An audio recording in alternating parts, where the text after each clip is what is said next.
Molt bona tarda, benvinguts a l'Espai Terra. Avui ja és dilluns, comencem una nova setmana que ens prometíem bastant tranquil·la, amb vents de gregal que entren secs, que entren freds, però sobretot secs. I per tant esperàvem que fes avui ja bastant més sol, però en canvi, ruixats encara, algunes calamarsades, sempre el temps està present en tot. Avui acabarem el programa amb unes fotografies de llamps, però volcànics, però no avancem aconteixements. Miren el que tenim preparat pel programa d'avui. Aquest dilluns, Salvador Sala ens porta a Cardona, on ha trobat una empresa de construcció que fa el que s'anomena arquitectura sostenible. Com veurem, els treballs de construcció es fan en sèrie, com a les cadenes de cotxes de qualsevol empresa. D'aquí surten mòduls compactes amb els quals es poden fer, com ja s'està fent a Sant Cugat, ciutats per a estudiants, apartaments de pocs metres, ecològics i amb molt poc impacte mediambiental, i sobretot fàcils i ràpids de muntar i per tant de desmuntar. Els ho expliquem de seguida a l'Espai Terra d'avui amb Tomàs Molina. Anem a fer el reportatge d'avui. Anem a parlar de... Miren, això és una cadena de muntatge que va inventar o que va popularitzar el senyor Ford, el que es va inventar els cotxes Ford T. Doncs aquesta cadena de muntatge el 1913. De fet, hi ha una nova edició, una edició que es fa aquí a Catalunya, perquè avui al reportatge volem parlar d'un tipus d'habitatges que són respectuosos, almenys la seva construcció és respectuosa amb el medi ambient, i curiosament segueix aquesta mateixa idea, la d'una cadena de muntatge. Això és el que ens porta a veure avui en Salvador Sala.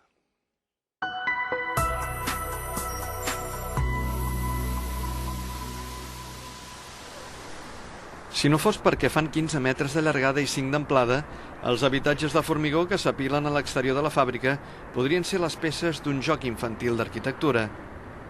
Josep, què us va fer pensar que aquest tipus d'arquitectura basada en mòduls podria tenir un futur? Bueno, el 2002, que era en el moment que es va pensar en això, teníem unes grans dificultats en treballar, senzillament, en buscar gent, trobar gent que donés la talla, i llavors vam pensar que el possible seria industrialitzar la construcció.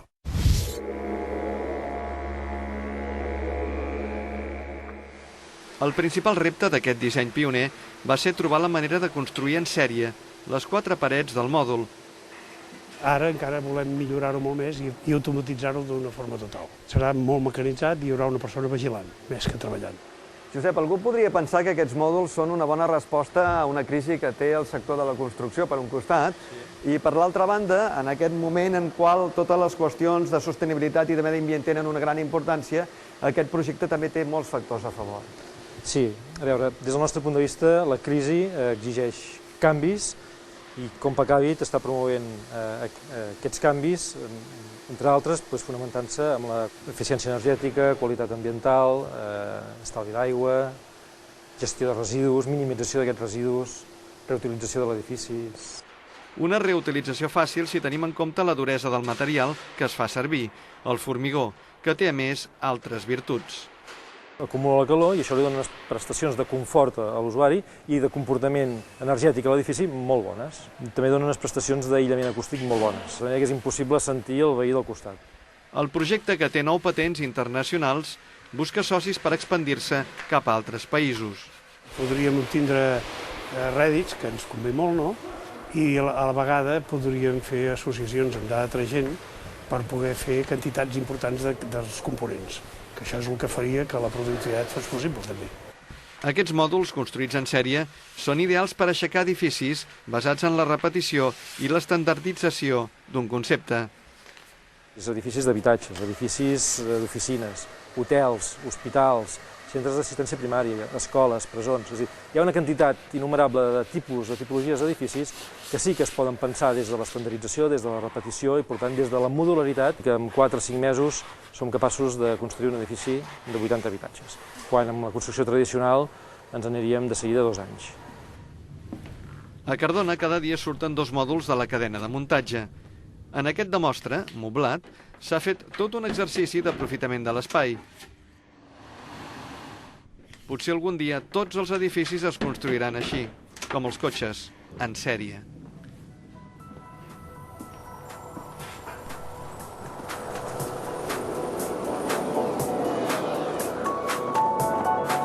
Un dels exemples d'utilització d'aquests mòduls ens el dona l'Escola Tècnica Superior d'Arquitectura del Vallès, i allà hi han fet una 60ena d'habitatges per estudiants, que, a més, curiosament, compleix una de les certificacions més estrictes en matèria d'estalvi energètic.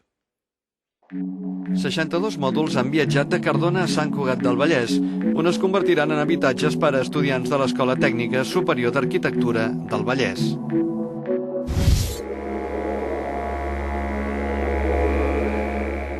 Aquest espai central entre les dues files de mòduls, Roger, creareu una mena de món idíl·lic i també un microclima molt especial. Sí, aquest espai el cobrirem en una estructura d'hivernacles industrials. Això el que permet és que funcioni, diguéssim, generant un clima a la carta, sistemes de tendalls per ombrejar a l'estiu i un sistema que tanca i capta el sol a l'hivern, generant unes temperatures adequades a cada estació. Així, la coberta potenciarà encara més l'estalvi energètic, que és un dels punts forts dels mòduls de formigó. La demanda d'aquests habitatges, tant de fred com de calor, és molt més baixa que la convencional. I, per tant, quan la demanda és baixa, perquè estan molt ben aïllats i per la seva disposició geomètrica, és molt més fàcil resoldre el problema. A més d'aconseguir les màximes qualificacions de l'Estat en sostenibilitat i eficiència energètica, aquests habitatges universitaris són els primers edificis de l'Estat que aconsegueixen la certificació suïssa Minergie, una de les més estrictes del món. Són més exhaustives. En aquest sentit, el que anomenem en termes tècnics ponts tèrmics o per exemple, aïllaments o, per exemple, estancaïtat a l'aire, són requeriments molt superiors als habituals en el nostre país. Però això fa que els nostres edificis siguin molt més eficients. L'eficiència i la sostenibilitat també la protagonitzaran els alumnes de manera indirecta. El 10% dels nostres alumnes viuran en aquests habitatges. I això significa que el 10% de la nostra població haurà reduït la seva mobilitat obligada totalment, perquè passarà de viure o a Barcelona o en l'entorn metropolità a viure a un minut de la pròpia universitat. Aquests són els avantatges de la nova arquitectura, d'una construcció en sèrie que, segons en Coque, transformarà els edificis en béns de consum. A més d'estalviar energia, podran ser reutilitzats i, per tant, no generaran residus.